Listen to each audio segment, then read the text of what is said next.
Okay, Paul, the recording has started and everybody's muted, so go ahead. Thank you, Deb, for coordinating and helping to get people connected with us.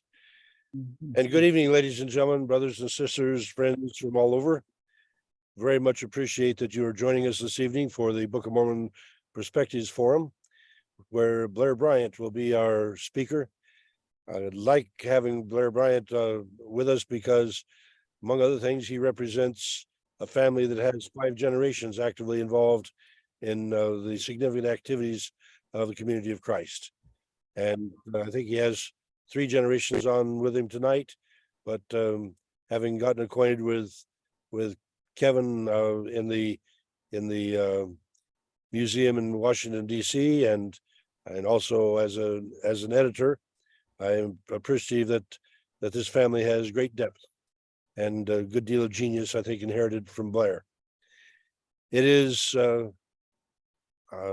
unique, though, tonight that Blair is addressing us about the Book of Mormon and Old Testament in China, because we don't that often associate Book of Mormon with China. But in his last presentation, he highlighted that the Jaredites had very possibly crossed China and settled 8 cities that he identified with the name Xi'an, Xian. And since Xi'an sounds so much like Zion, it's certainly an intriguing possibility. And I'm just delighted to allow him to follow that up, because I think it's a fascinating topic and one that merits another session in the Book of Mormon Perspectives. Oh, it's pronounced Xi'an. Xi'an, out of northwest China. Say it again, Bill. Xi'an. Xi'an. All right. Yeah, Xi would be west, and An would be mean. Well, that's a hard one. Peaceful place. Yeah, peaceful place. Well, in the west. Okay, well, thank you. It's good to have another Chinese resource available for us to share on the perspectives tonight. And I'm sure you'll want to jump in on question and answer as well. But let's begin with prayer. Loving God and creator of this beautiful multiverse in which we live, we are so grateful that today we can meet, even though it is 2-dimensionally, face to face, but able to hear each other and be able to share with each other the ideas and thoughts that are significant as we look at Book of Mormon perspectives. You have been so generous in creating this marvelous universe, our solar system, our Milky Way with all of its billions of stars, and yet you have seen significant to identify us by name, to recognize us as somehow significant. And we thank you for that and praise you for that, and ask that this evening, as we share together, that the significant nature that you put in us can be appreciative of one another, appreciative of the ideas shared, and able to expand our overall apprehension of your will for us as we seek to build your kingdom. In the name of Jesus, amen. Whoop.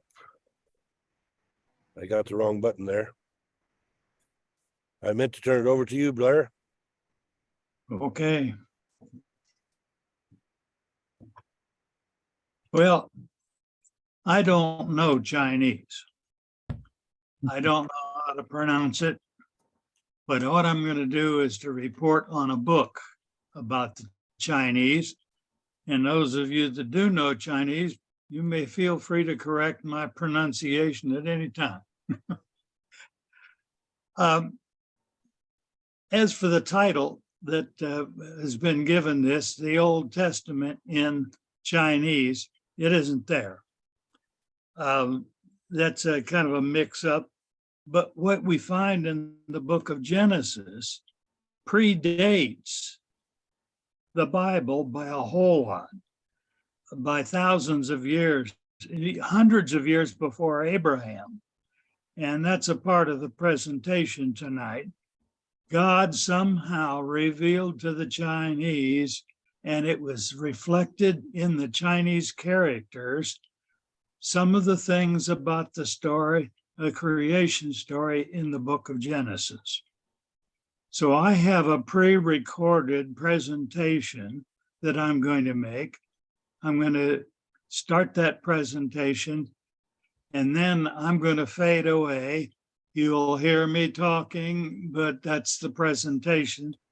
When it's over, I will take its place and answer any questions. Are there any further questions from you on me on that before I go to the recording? I think we're good, Blair. Okay, I'm going to go share screen then.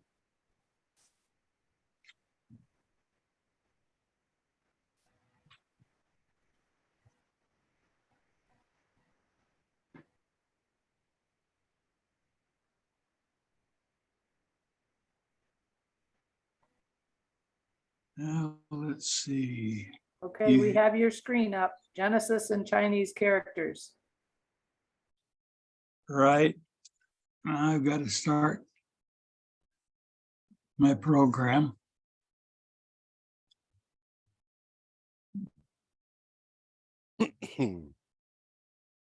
Well, we'll start from the beginning right there.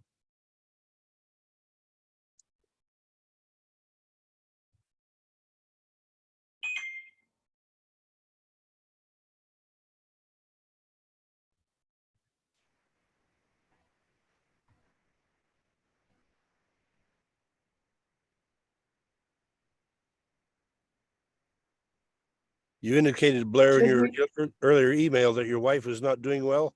Hopefully she is doing better. She's been a week in the hospital. She's almost been a week in rehab.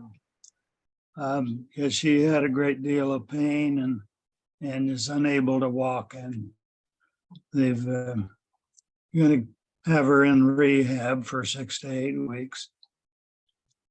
Thank you for thinking of her. So we'll be praying for you and her both. Thank you. Should we be hearing anything yet, Blair? I would think so, but it hasn't kicked on yet. Okay, It should have by now. Resume slideshow. There it is, right there.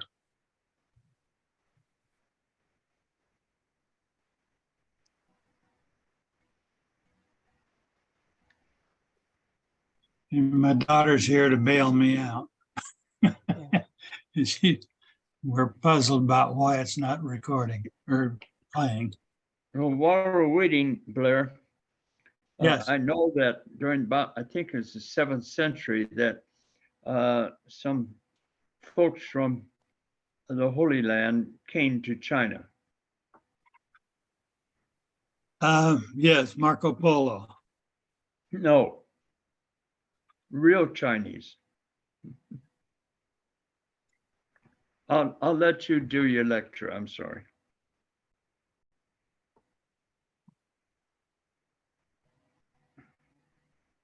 Okay, we're on about ready to go. I'm making this book review because I think it supports my hypothesis that the Chinese people were an offshoot result of the Jaredite migration to the New World.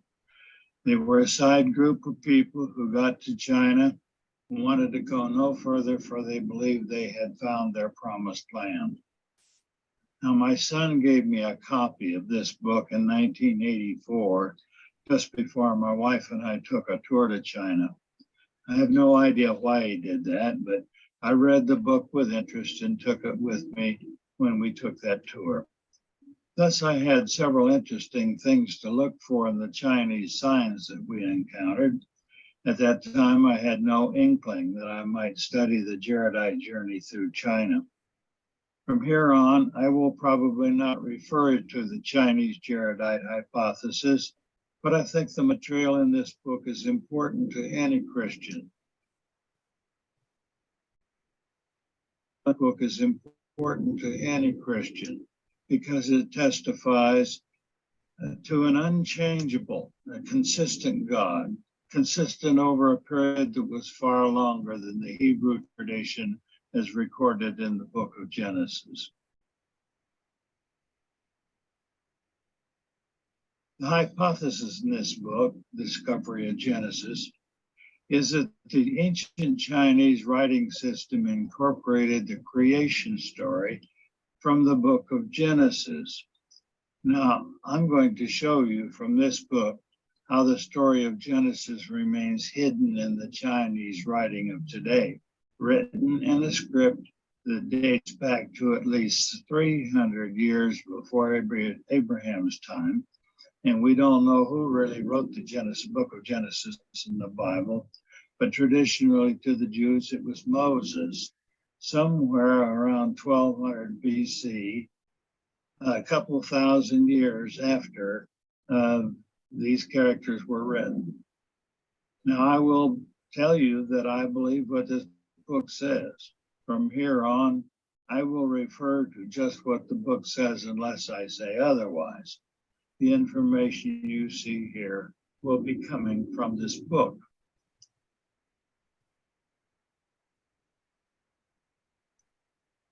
Chinese characters were a pictographic, iconographic, logographic writing system. That means each element of the character is a picture representing some concept to be understood. It does not convey the sounds of an alphabet.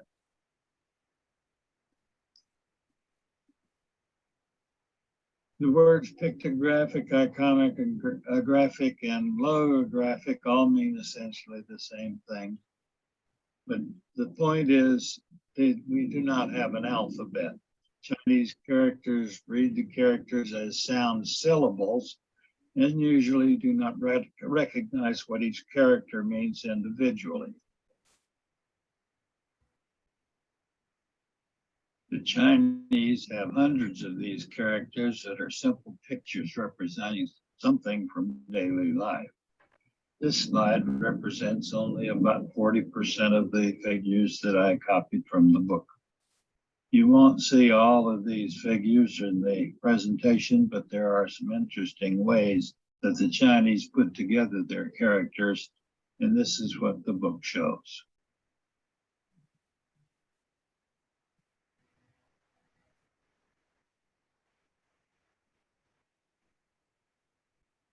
This is the entire dictionary showing all the characters used throughout the presentation. Don't worry, I won't expect for you to remember them all, but I think you will be amazed at how many you do recognize by the time we finish.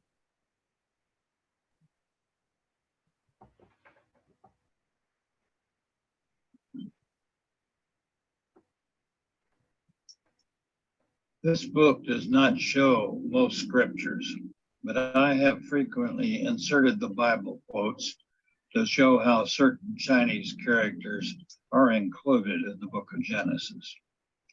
Let's start with the horizontal line down here, which represents the Earth's horizon. That line separates the division between heaven and earth. In Chinese, it may be interpreted as either heaven or earth, but it is also the way the Chinese wrote their number 1. The vertical line is one of 5 basic ways that the Chinese indicated man. I'm going to call this one the stick man. Now, if you take 2 horizontal lines of earth and you put a stick man on top of it, you get dust.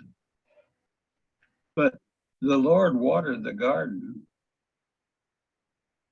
and that dust and dirt became mud. And this meant that man is made from mud.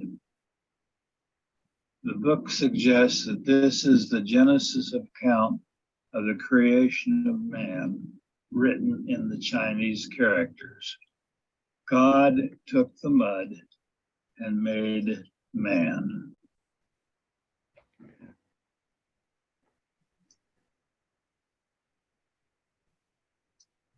Now, we won't go into why this particular figure means walking, except that I give you my impression.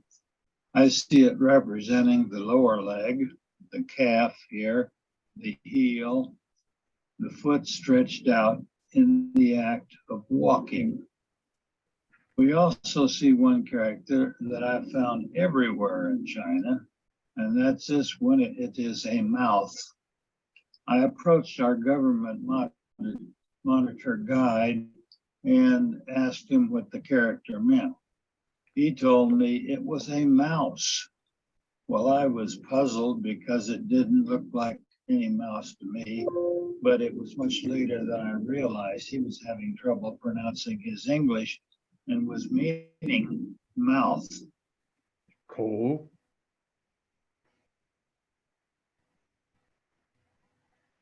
Now let's take all four of these characters and put them together in a certain way, as shown at the left. At the top, we have the character for showing motion or life. Then we have dust, dirt, mud. And we have the walking character with a mouth. So all of these are incorporated into this, and if we kind of cram them together,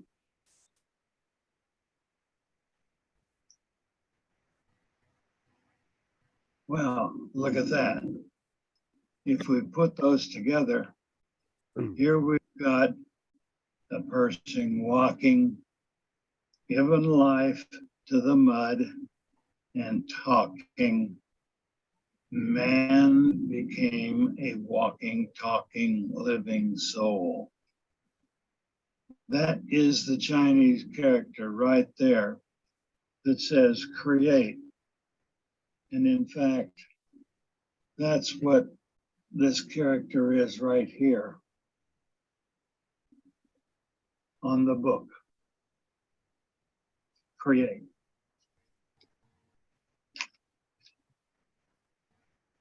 God took the wet dirt, endowed it with life, making it into a man who was walking and talking. That means to create.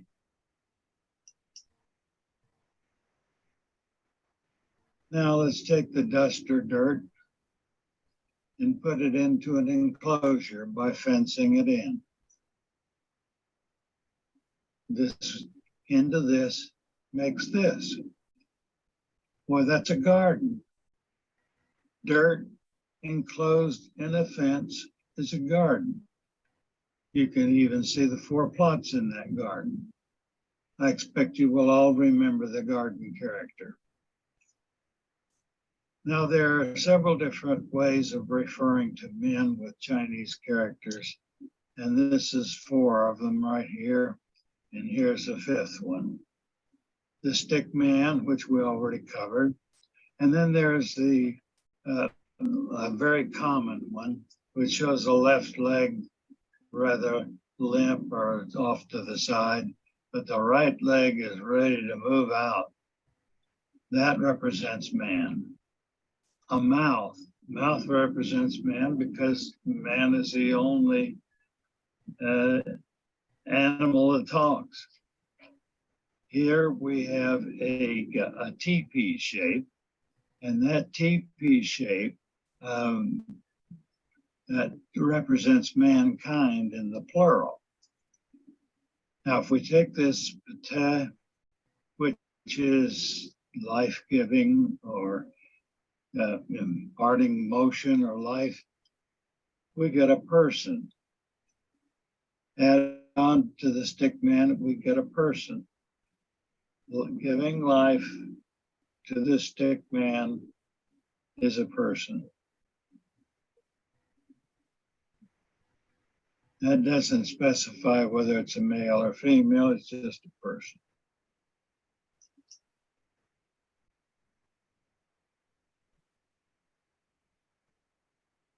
One more character, and that's a tree. The horizontal line is the earth. There's a to the tree, which we would call the trunk of the tree. but it goes down below the ground, branches out into the roots. 2 trees in the Garden of Eden, they will become important to us. So God formed man out of the dust of the earth. Out of the ground, made the Lord to grow every tree that is pleasant to the eye. You're sure. And we got good food. And they planted the tree of the knowledge of good and evil. Run. Yeah. Go. Let us look at Genesis chapter 2. We now find that God made a woman from one of Adam's ribs.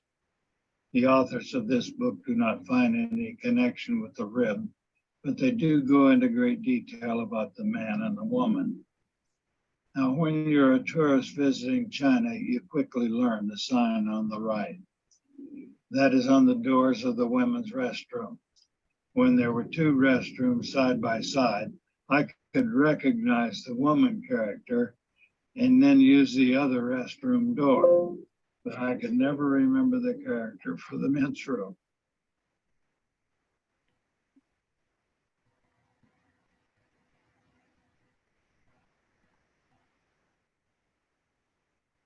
We have covered a good deal of the story of creation, but before we go on, I want to indicate some other connections regarding man and woman.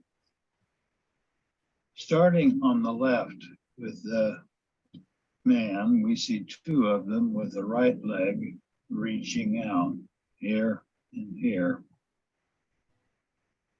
Note this 2-legged form man figures in many Chinese characters. Look at the first character in the second row. It has 2 earths with a man. The top earth also means the number 1 or first. So this character means the first earth man and carries the general meaning of the first or the beginning.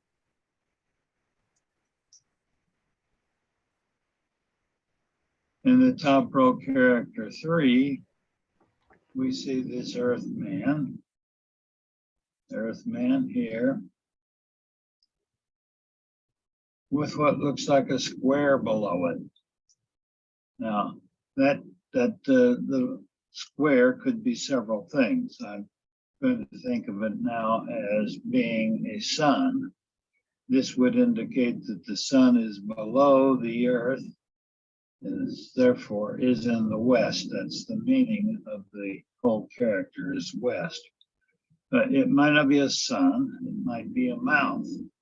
So we might interpret the character as referring to the western direction in which the earth man was created, the history of the west. The character in the west meant Zion and the Garden of Eden were both in the west. Of particular interest to me is this sign for west in the region of the western capital of China, at the city of Xi'an, which most of you, I think, know refers to me as the original city of Zion. The ancient Zion was in the far west. The city of Xi'an was sometimes referred to as western capital of China.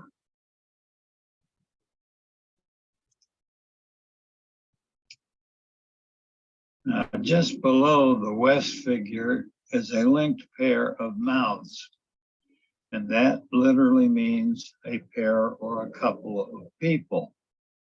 Just to the left of the pair, right here, is the alive man that includes a pair.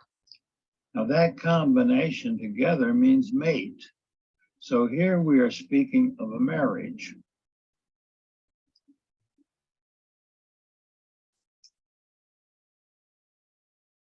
Continuing to the right in the top row, we see a roof.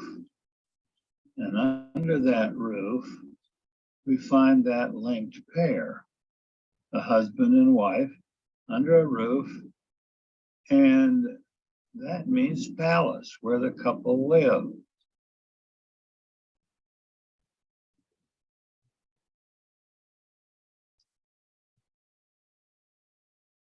Now for the woman character.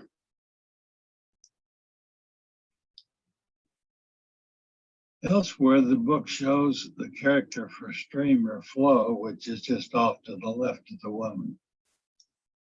This has got three of them, which would indicate the flowing of a river. The book doesn't say this, but is it not significant that one of those right here,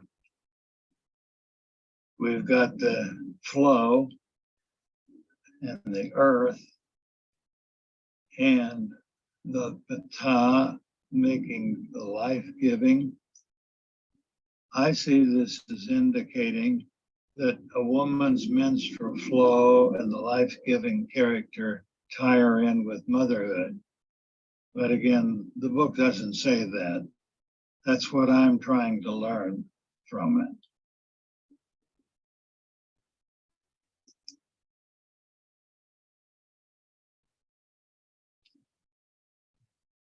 We have many ancient Chinese writings from the day of Confucius, who lived in the middle 6th century BCE.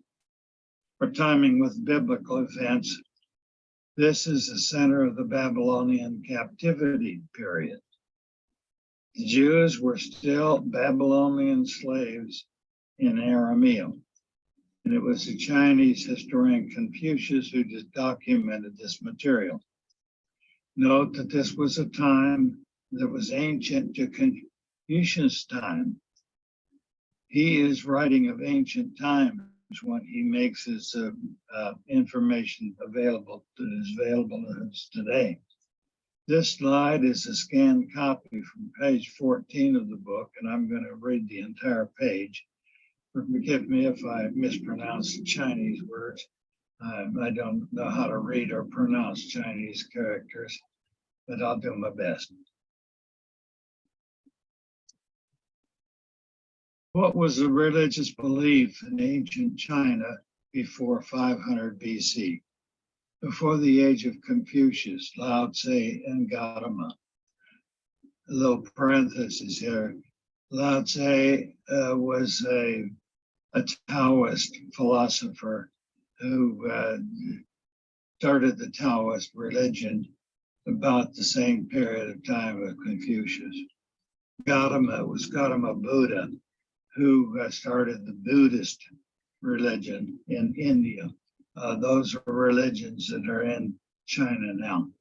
So the question is, what had happened before the age of those people? We'll go back to reading again. This intriguing history is little known or appreciated by either the Chinese or the Westerner. It was during this primeval period that the Chinese culture, as well as the language, including the beautiful and unique calligraphy, was developed. As noted, court historians kept careful records preserved from one dynasty to the next. And during the first three dynasties of the Xia, the Chang, and Zhao, from around BC 2205 to 255 BC. The heavenly ruler Shang Ti, and this is the characters, this is for Shang, and this is Ti. The literal meaning of that character is above or heavenly, and the literal meaning of this is the emperor. So that is the heavenly emperor or the king God. We call it eternal God. Also designated as Tian, which was the word heaven. That represents heaven.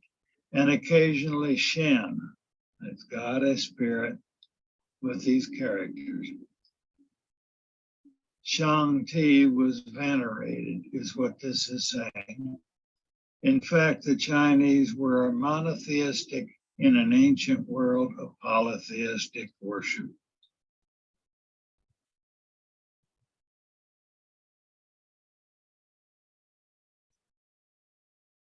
Shang-Ti or Shang-Ti, also written as simply sometimes as D or T, is a supreme god and sky deity in China's traditional religions. At times, Shang-Ti was identified as Tian, which meant heaven or universe or the great all. Now, I'm going to read this description of the border sacrifices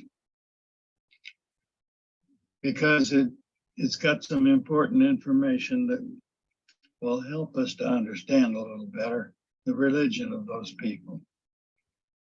Historically, border sacrifices were performed every year for over 4,000 years. And here's what the page out of the book says. The earliest account of religious worship found in the Shuqing, that's a book of history compiled by Confucius, records of Emperor Shun in 2230 BC, where it quotes, "He sacrificed to Shang-Ti." This ceremony had reference to what became known as the border sacrifices. Now, there were two of them, so pay attention here. The border sacrifices, because at the summer solstice, now that's about this time of the year, late June, the emperor took part in ceremonies to the earth on the northern border of the country. He traveled all the way to the northern border of China to make this sacrifice. While at the winter solstice, that's roughly around Christmas time, he offered a sacrifice to heaven on the southern border. He went all the way to the southern border of China and made this sacrifice to Shang-Ti. Now, wrote Confucius in the Chongyong, quote, "The ceremonies of the celestial and terrestrial sacrifices are those by which men serve Shang-Ti."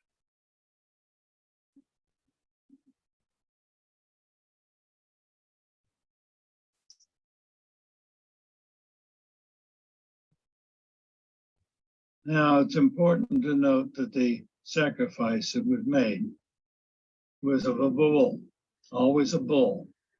Now, that's a very expensive sacrifice as compared to what was available in the Jewish law, where sometimes it's just a bird or a lamb. But twice a year for 4,000 years, this was going on. I'm going to read on this slide for the first 5 lines there, and then I'm going to be reading some from the Bible as you read the rest of the slide.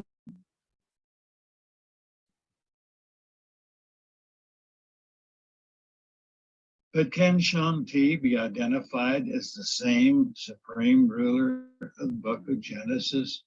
Let us examine portions of the recitation from the annual border rituals, which the emperor, as high priest alone, participated in the sacrificial service. Now, this is a quote from Confucius about what those prayers were. In the beginning, God created the heaven and the earth. The earth was without form and void, and darkness was on the face of the deep. And God made 2 great lights, the greater light to rule the day, the lesser light to rule the night. He made the stars also. So God created man in his own image.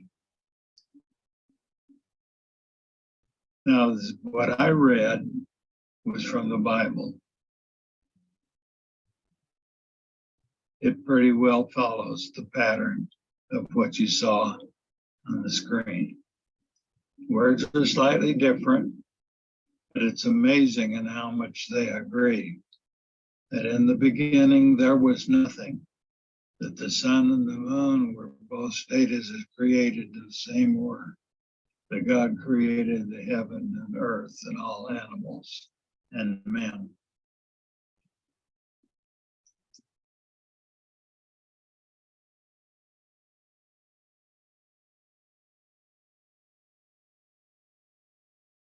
Shang-Ti was a Confucius documented monotheistic god of China around 2300 BC, some 1700 years before Confucius' time. These Chinese emperors had no myths or idols.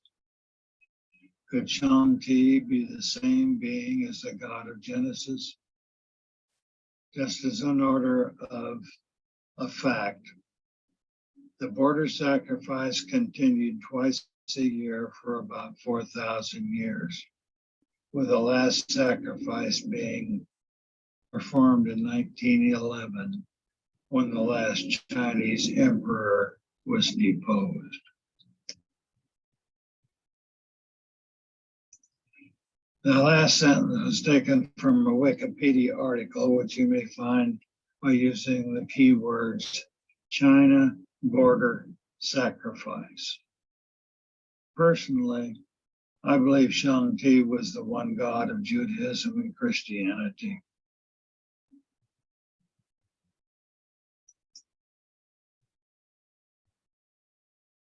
Now, if you do a Google search for the word God in the Chinese language, you will find the term Shen. As Shang-Ti has two parts that mean heavenly emperor. Shen is made of two parts, a radical. The left radical means to manifest. Right here, the left side means to manifest or to exhibit, to reveal. So this is a revealing God. Shen is a revealing God. The God characters describe the elements of the revelatory nature of God. But the creation story also has a sinister side, and that's where we're going to go next.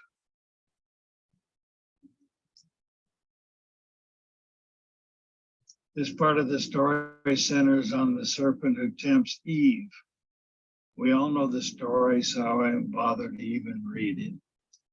But this is a part that we address at this point. I feel it important to say that this quote is from the King James Version. The inspired version hasn't added 5 verses, which makes it plain that it was Satan that put it into the heart of the serpent to tempt Eve. The King James Version blames it on the serpent. But the Chinese doesn't mention anything about a serpent. It shows a man tempting Eve.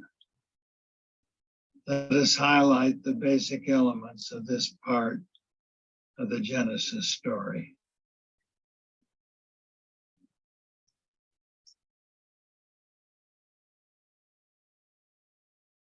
Satan first asked Eve if God didn't tell her that she could eat of the fruit of every tree in the garden. Satan always starts from a simplified form of truth in his temptations. So Eve tells Satan yes, but she then correctly cites the prohibition for eating or touching of the tree of the knowledge of good and evil. But Satan then tells her that the fruit of that tree would make her wise. Oh no, surely God would not make you die. And Satan twists Eve's yes into a no, saying, you will not die. And of course, Satan was telling a lie.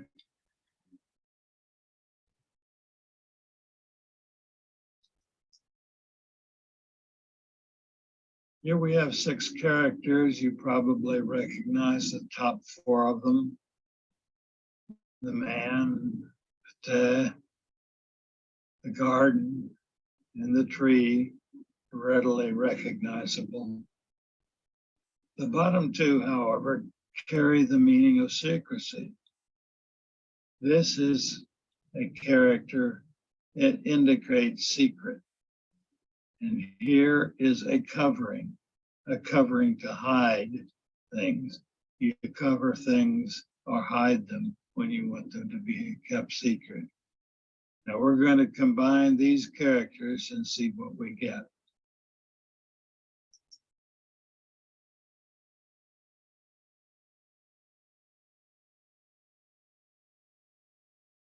The life character up here is a disposition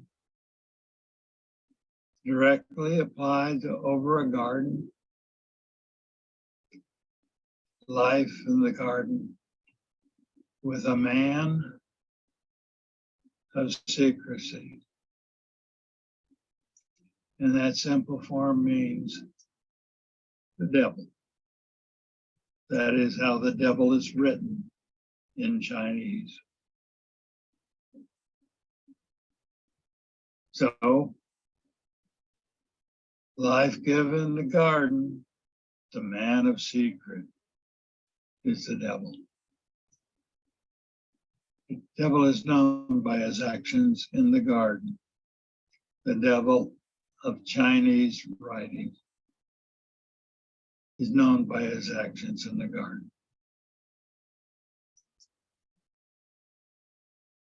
Now look at this character.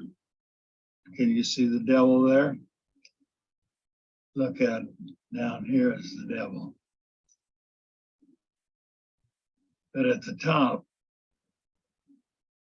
it's in darkness. That is in cover. Under cover of what? Under cover of trees. Under cover of 2 trees in the garden and the devil. Any got any idea of what that means? It means tempter. The devil with 2 trees hidden is a tempter.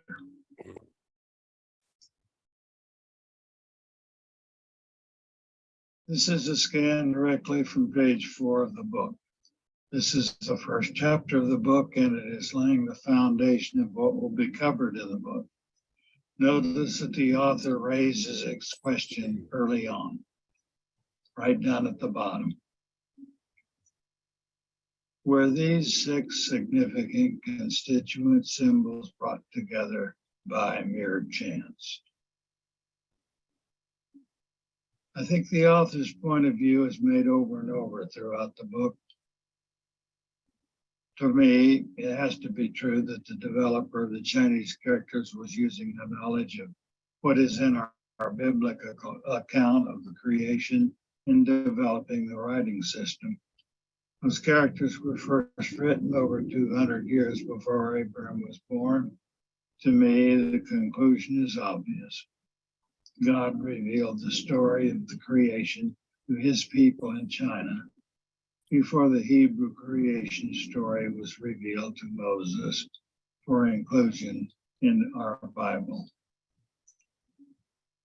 Same God, same story, continuing revelation.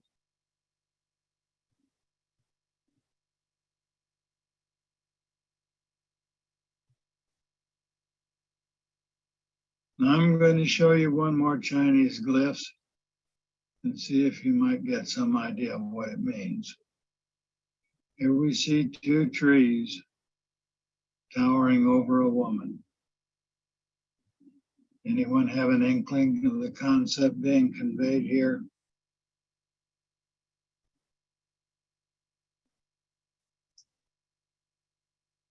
That means to covet or desire. The woman choosing between 2 trees.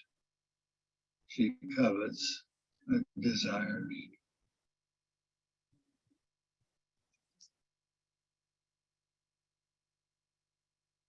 So here's a complete dictionary of what we've been looking at. Shows all the characters used in the presentation. We didn't cover quite all of them. We just didn't have time. But to me, it seems obvious that these characters are descriptions of the Genesis story.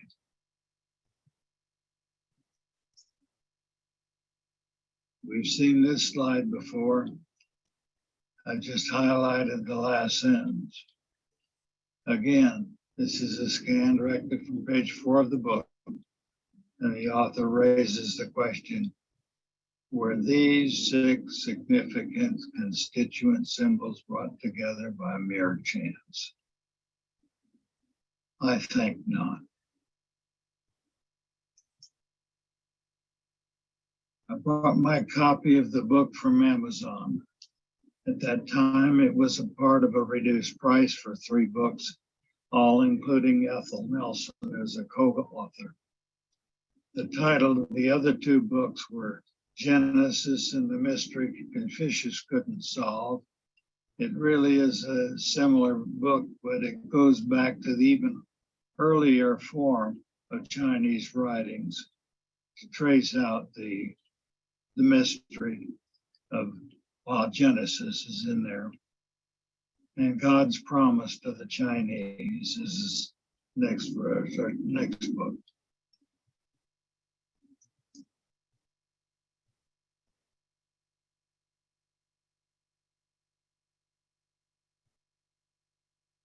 The other 2 books on the subject.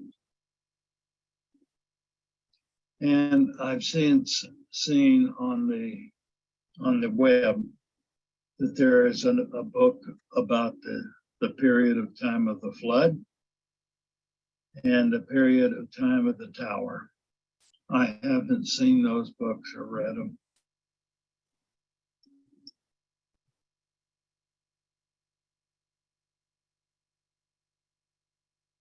I rest my case. Thank you, Blair. It's just an amazing combination of materials you presented. I'm especially intrigued that the emphasis here would appear to be on truth, as was taught by Zoroaster as well. I'm wondering if you see any connection between the Zoroastrian belief and that of the Chinese. I haven't studied Zoroastrianism, but I have an opinion. Almost every religion is based on somebody that has experienced something divine. I believe God talks to anybody who was open to listen. And therefore, I think that God gave his basic information way back, soon following the creation, to different groups of people that developed into different religions, all of them from the same God. Thank you. Let me encourage people to go to the reactions and raise your hand and be called on. Deb will keep track of who's in order. And if you don't find the reactions and simply want to wave your hand, I have my hand waving. That's because I'm sitting outside in the cold with a bunch of bugs chasing me. But I will raise my hand as I get opportunity, but I want to leave it for the rest of you to enjoy the question and answer period. Floor is open. Blair, were you going to be able to share off of your presentation or not? Because if not, if you could stop sharing, because otherwise I can't see people. Oh, I got to stop sharing. Thank you. Thank you. Okay. Floor is open. Not seeing any questions yet. I'm intrigued by the because most of us are content to go back as far as Confucius and think that's far enough back in history, and to go beyond Confucius to appreciate the history that goes back another couple thousand years is a much better appreciation of the remarkable record keeping that the Chinese have given us. So That's I'm right. very, very much impressed with that. Wouldn't be too surprised, but what this is the basis of the writing that was in the Jaredite program, in the Jaredite original plates of ether.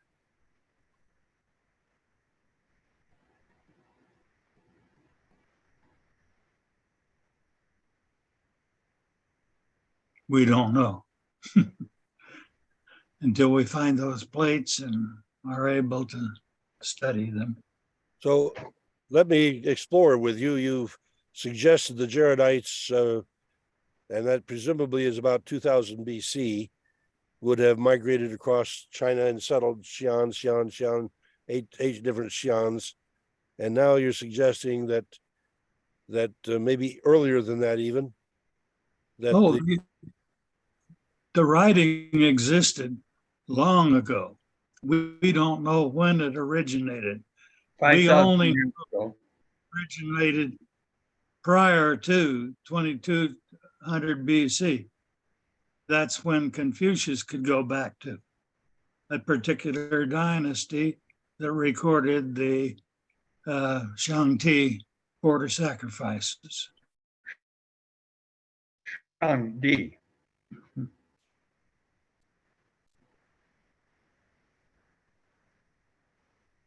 Did you have something, Bill? Oh, I'm just pronouncing it correctly, that's all. Oh, Sure. and how should I pronounce it? Shang-Di. Shang-Di. Okay. But your tongue on the SH has to go back to the back of the mouth. Shang-Di. Okay. wasn't Shang-Di the one to whom the armies were sacrificed in the great burial system in northern China? Well, that's at Xi'an too. All those terracotta figures. Yes, that was the headquarters. That was the capital of China at one point. And the those figures are amazing. It was just about 8 years earlier than when I was going, when they discovered those. And that's one of the things that I did see is those terracotta figures that were to protect the emperor in the afterlife. They were all facing east, thousands of them, horses and archers, and every one of them had different facial features. Wow. Now, well, the common understanding is that the emperor was then carrying the name of the divine. I don't know that. That's outside my knowledge. Okay. Wow. The idea that the sacrifices might have made for the divine, and you're talking about a monotheistic deity, that's revelatory to me. I like the idea. I hope it really works out.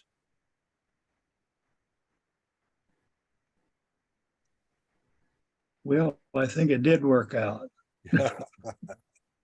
We see the evidence of it in the writing. Uh-huh. Those characters couldn't have come together like that and meant what they do without meaning the Garden of Eden. Its story is right there. Mm-hmm. Is remarkable. There's not much to comment on it. It's the evidence is there. And I suggest that if any of you are interested, you get in a hold of that book, and maybe others, if you want to go carry your studies on further, it might be in some of those other books by Ethel Nelson. Okay, Blair, Wednesday has a question for you. Go ahead, Wednesday. Okay, Wednesday. Hi, Blair. Thank you for sharing that. And I totally agree with you that God speaks to all people, and different cultures have different ways of understanding the divine. So I'm right there with you on that. I have a question. Did you study the maybe different creation myths like within, because China's really big. And so I'm assuming that different groups have different creation myths. Were you able to look at any of those? No, I haven't looked at others. I'm 91 and I can't keep looking. I've got to narrow my search down for the last few years of my life, and I'm not going to look any further into it. I leave it up to other people like you to pick up the baton and carry it on. Do that research. Put them together. See how they're similar.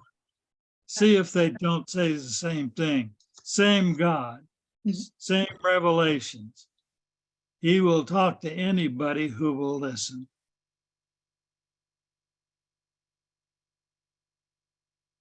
Well, that's a remarkable parallel also with the idea that Jesus had other sheep that he would go see, and that he did go see. And the evidence of his visiting and sharing the gospel with other sheep would appear to be a direct parallel and consequence of what you're saying.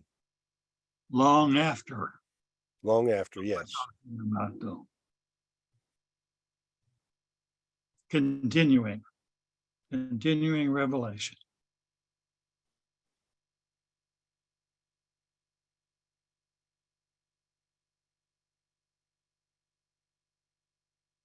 I'm currently working on a book. I call it Life After Life. It says, what does the Bible say about life after life? And it's amazing what is in the scriptures that we overlook and don't know.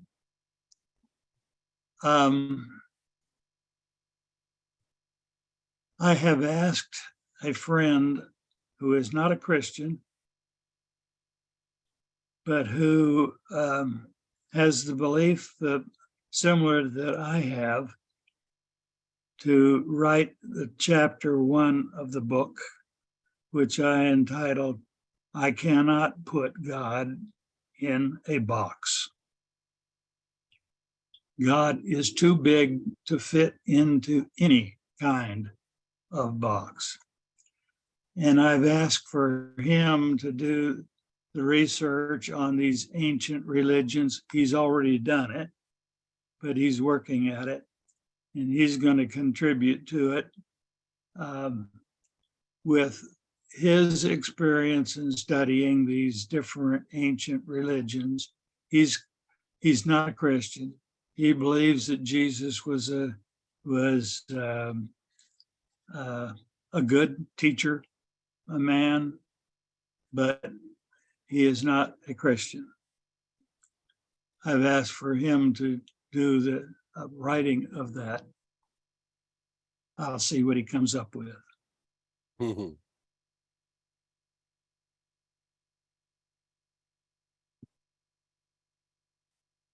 But in that book, I end up with section 76, Oh, really? the three glories.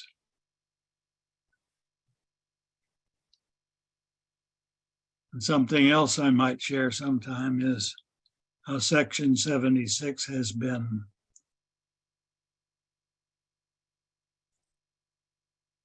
it was printed wrong.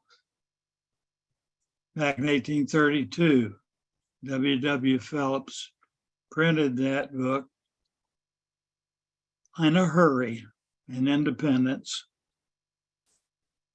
because Joseph Smith thought that was so important, that revelation about eternity was so important, he wanted to make sure it got put in the Book of Commandments. And the first publication, the first publication was the Evening and the Morning Star. And this was in the second edition. And simply by misplacing a, they should have put a period in there, and it would have changed the section 76 interpretation. Right now, the LDS or the RLDS version has 9 paragraphs, I believe it is. And it's it should have an extra paragraph in there. Paragraph 7 should have been broken because it describes hell, punishment, where everybody believes it is the terrestrial or telestial glory. Simply by changing a colon to a period and changing a paragraph at that point would have made a considerable difference in what we can teach. Because as it is, it appears that section 76 contradicts Revelation 21:8, where it tells of the people who are in damnation in the second death. It shouldn't be there. That's not the interpretation that should be made. So maybe sometime I can give a report on that. Well, I had a discussion with some LDS friends on that last evening, and I raised the point that that the creating of the box of the celestial kingdom for good Mormons and requiring the temple activities to be able to acquire it was patently unfair and therefore not something that I could countenance. And of course, they made the case that the temple is available to all people. You just have to meet the standards first. Yeah. And since I don't meet those standards, then therefore I'm boxed out. Well, we had an interesting discussion about it, but to me, it seems like the idea that celestial as the sun is perhaps not as significant as the telestial, because if you have all the stars and suns, they become far more significant than the single sun. Well, if you look at it from a science standpoint, yes. If you talk in terms of what the sun appears to us, the sun is by far brighter than any star. So that's a smaller box to put us in. I think we not only need to not be trying to put God in a box, I think we need to try to unbox ourselves so that we can have bigger and better thinking in order to establish the greater freedom of Zion. Yeah, I agree.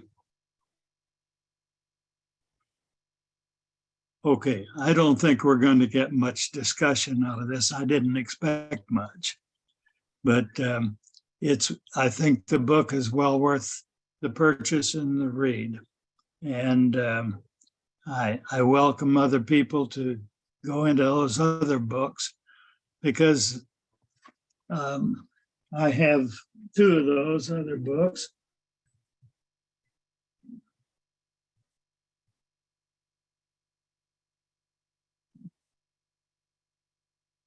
This is the one, God's Promise to the Chinese. And then where is the other one? The Mystery Confucius Couldn't Solve. I don't know what happened to it. Thought I had all. Well, anyway, they're all worth a read. Well, let Hey, me, Blair, Wanda's got her hand up. Okay, Wanda, what can I do you out of? Well, you can do me out of telling me if you've encountered this Zarahemla Record article called Chinese Civilization in the Book of Mormon by Shirley Smith. It's in the first book of the newer books that have these in them. And she mentions the book that you just described at the end of this article. Oh, And then she also has an article on the Chinese, I'm trying to get to the page, Chinese stone anchors. But that's written by Shirley Heater, and all kinds of symbols showing the different stone anchors that they may have used. But she starts out by saying that it is not impossible that the Jaredites, I have to get a little bit of help with my eyes here, because these are very small fonts. Not impossible that the Jaredite colony traveled through the Yellow River Basin and left enough people in the vicinity of the Shantung Peninsula to initiate the beginning of civilization in China. And then she mentions people, places, and prophecies that started her on a discovery. And so if anybody has these books and the Zarahemla record articles, you can find these 2 articles here on the Chinese theory that you just have been talking about. So I found this very interesting. It's a little bit like Hebrew because a lot of their characters depict things that and characters that are not exactly like our letters. So, but anyway. Hebrew at least is an alphabet. Yeah, they do have an alphabet. So have you seen these 2 articles? No, I haven't. Well, I can send them to you, copies of them to you if you want to look at them. You have them in digital copy?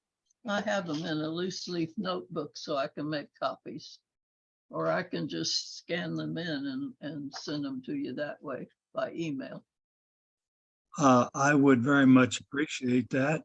An attachment, just put your email address in the chats and I'll get it from there. Okay. Thank you, Wanda, for that contribution. I You're do welcome. want, I note that Jim Britt is with us, and I would ask, Jim is our speaker for next week. And so if we get him to unmute and give you a preliminary of what he has to share about the American Covenant and Book of Mormon. Jim is, I think, new to the forum, and yet I met him here at Nauvoo, and we had some interesting discussions. And so we have him on the schedule for next week. Jim, if you're willing, I'd be pleased to call on you. Okay, hang on a second. I'm booting up my camera. Can you hear me? Right. Yes. Yeah, we can see you and hear you. Okay, I've got to get this dumb screen out of the middle of, there we are. Okay. Well, I appreciate Paul calling on me. I was visiting, oh gosh, what was it, about 3 weeks ago? I was out in Nauvoo. I was helping Bob Smith, who's doing the gardens there. And I was putting in some sprinklers, and I was talking with Paul, and I've been working on a book. And I'm one of those that when I joined the LDS church many years ago, I was Episcopal at that time, mixed marriage, dad's from the north, mommy's from the south, so I had Catholic on one side and Southern Baptist on the other. So we were Episcopal until we joined the LDS church. And when I first read the Book of Mormon, it was always about South America. And since that was like in 72. And since then, the people have placed it in various different places in Guatemala and Peru and different places. And I just finally got to the point one day where I said, it's just like trying to find the city of Tanis in Egypt. It's got to be there somewhere. You just got to go find it. And I decided that the way I would look for it is not through geographical references or through anything else, I decided a different tact. I decided to use the words of Christ and looking at the covenants that he made with the children of Lehi. And that was kind of my focus when I started this, or actually as I was working on it. And amazingly, when you look at it based off covenants, and I'm not talking about temple covenants that we have in the LDS Church, I'm talking about the covenant that God makes with different peoples. He makes lots of covenants with different groups of people throughout the world, throughout history. You know, you were talking about China. There's a good probability that he had made a covenant with those people. If you look into even the Middle East, when you had the children of Israel coming out of Egypt as they went into the land of Canaan, those people had actually made a covenant with God, and Balaam was one of their prophets. Okay, they had just gotten ripe in iniquity, and because of that, they since they only had a conditional covenant to the land, since God had given it to Abraham, they had become wicked. That's what the Book of Mormon says. So I kind of took my perspective as looking at where is the land of the Book of Mormon based off the covenants that are to the children of Lehi and all those associated with the children of Lehi. So when I say, and I apologize, I know you guys there's many from different religions and different perspectives. I talked with Paul about this, and I do not mean to offend anybody with what I say. This is a kind of I'll give you a little piece about me. I used to be a pilot in the Air Force, and when I learned to fly, they said, you know, when the master caution light goes on, you press it, you breathe 3 times, and then you just look rationally at what your problem is, trying to figure it out so you can decide whether you can stay with the aircraft or you have to leave. Well, that's the kind of the way I was looking at this, is that I'm not trying to offend anybody. I'm just kind of trying to look at it objectively and just see what I can see. And I'll be the first one to admit I have no PhDs. I have a master's in business, but that's not a PhD in archaeology or anthropology or any of the other ologies. So I'm a total novice when I went at this. But as I looked at the covenants based off of what God had said to the people, I started to see in our lives today these things happening. I'll use a good example. There's a gentleman named Jonathan Cahn. He's a Messianic Jew. He's evangelical, but he sees classic covenant curses from the Old Testament playing out in America right now, but he doesn't understand why they're playing out. Well, they'd only be playing out if there was a covenant on the land that some group of people had the ability to be part of. You know, it just those things just don't happen, and that's like if you read the Old Testament, you see those things happen and stuff like that. And so my book kind of basically delved into that. It delved into the fact that when we read, all scriptures to me are interlinked. They're not just, you know, Daniel doesn't just talk about this weird stuff, and Revelations talk about that stuff, and Ezekiel this stuff. They all are talking about the same things. And so when you read the Book of Mormon, it talks about the fact that God had shown the children of Lehi to lots of different people through time. And so my question is, who are they? And then why is that part of a covenant? You know, if that's part of a covenant, what does that have to do with us in these days that we live in right now? And that's kind of what my book kind of dwelled into. It ends up showing that the children of Lehi were scattered throughout the entire world. You have people that are parts of the children of Lehi that are from China, that are from South America, that are from North America, that are from Europe. But it also shows there's other people that were part of that covenant. Now I'll throw out a little, just a quick tease. I don't know, Paul, do we have time to do this? Or am I talking too much? You're talking too much. Okay, I'll shut up. Okay, well, go ahead and give your quick tease. Okay. If you read 2 Nephi, chapters 2 through 14, Nephi quotes Isaiah, and he gives it's a text that he gives so that he gives a prophecy for his children in the latter days when things are going to occur. Well, when you read 2 Nephi, it talks about, when you read chapter 14 of 2 Nephi, which is Isaiah chapter 14, it talks about the children of Israel coming to back to their lands, and that they bring slaves with them. Now, God's not a person that does slaves. So the question is, what's all this about? And what's interesting is if you read in the Book of Mormon, it talks about the people of anti-Nephi Lehi. And a lot of us think, we think in Latin terms. We think, well, those are the people that are against both the Nephites and the Lamanites, and they're just their own people. But if you change it to the people of Anti, the people of the descendants of Nephi, and then the children of Lehi and Ishmael, it makes more sense. And then if you go back and you look at the mission of Ammon and Aaron and Amnon and Himni, they took two guys with them, Mulekai and Ammon. And Mulekai and Ammon went to this little place called Anti. And Anti was this little village. And it must have been a different group of people because for that name to be incorporated. Well, what's interesting is if you look in ancient languages, and if you look in the Canaanite language, for example, the word anti actually means seafarer. And if you look at that seafarer, and you look at, and if you place, not in South America, but if you put it into North America, you will find remnants of Phoenician sailors that have come in to the east coast of the United States. They catch the Gulf, or not the Gulf, but the prevailing current that goes up the east coast, and then it cuts into the St. Lawrence Seaway and stuff like that. And what I found is if these people were Phoenician, they would be a cross of, because the Phoenicians weren't an identifiable people. They were people from Libya, from Egypt, from Canaanite, from Tyre. They were all different groups of people that were all throughout that entire region. They were just in this whole group. Well, when they became part of the Nephite culture, because they came to the Nephites, they were accepted by covenant into the Nephites. They basically changed their name. They gave them land. They gave them promise of protection, the whole 9 yards of what God gives anybody else.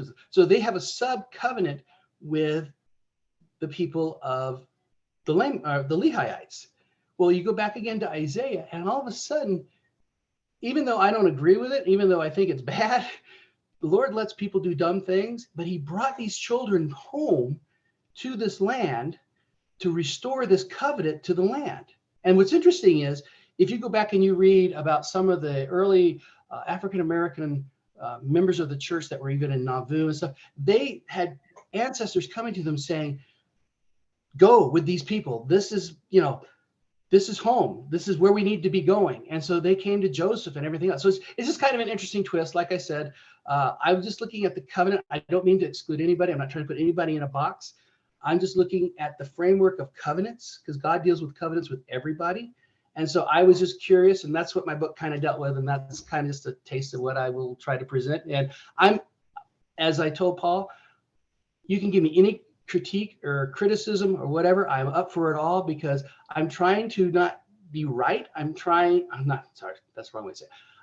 to be right. I'm not trying just to push an agenda. Does that make sense? So back to you, Paul. Sorry. All right. Well, thank you. I appreciate, Jim, that you've given us an introduction, and I hope that doesn't scare anybody away. I anticipate next week that we'll be able to have some good, fun discussion, because in talking with Jim about this in advance, I determined that it was at least a very interesting perspective, and one that merited, because we've had several other discussions about the covenant relationships. So his approach to covenant, I think, is unique and well worth our time and consideration. I'd like to also highlight that we have an open spot the following week, and then the week following that we have who do I have coming? It's dark and I can't read my notes to know who is in the following week, but we do have an open spot, and if anybody has a good presentation you'd like to give, then let me know. Paul, on that note, did you get my email to you about that Lauren that Rick had talked to and I had talked to you about with the Delmarva theory? No, I'm in the dark right now, and I will lose internet when I move from this table, I think. Okay. But I'll try to check that out in the morning if I can get back on the internet. Okay, her name is Laura Hathaway. I think I sent it to you like on the 7th of June, if that helps. Okay. I don't remember what's she's asking for a presentation time? Well, she said, I think she would be willing to do it. She was on Rick's presentation. She believes that Oh, yeah. it took place in Delaware, Maryland, and Oh, Virginia. yes. Okay, well, yeah, let's, if you can contact her, let her know that option is open. And we have later ones if that one doesn't work. But yeah, I did see that. Okay, And I was interested, but I have not had the internet access enough to be able to contact her. okay. All right, thank you. Yep, yep. Very good. All right, ladies and gentlemen, it's dark where I am. My sunlight has pretty well disappeared behind me. I appreciate that many of you are still with me and interested in conversation, and so I'm not too awful cold yet. So if there's other discussion, the floor's open.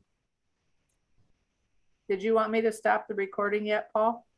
Well, let me sing and we'll say goodnight to people and then we'll stop the recording after that.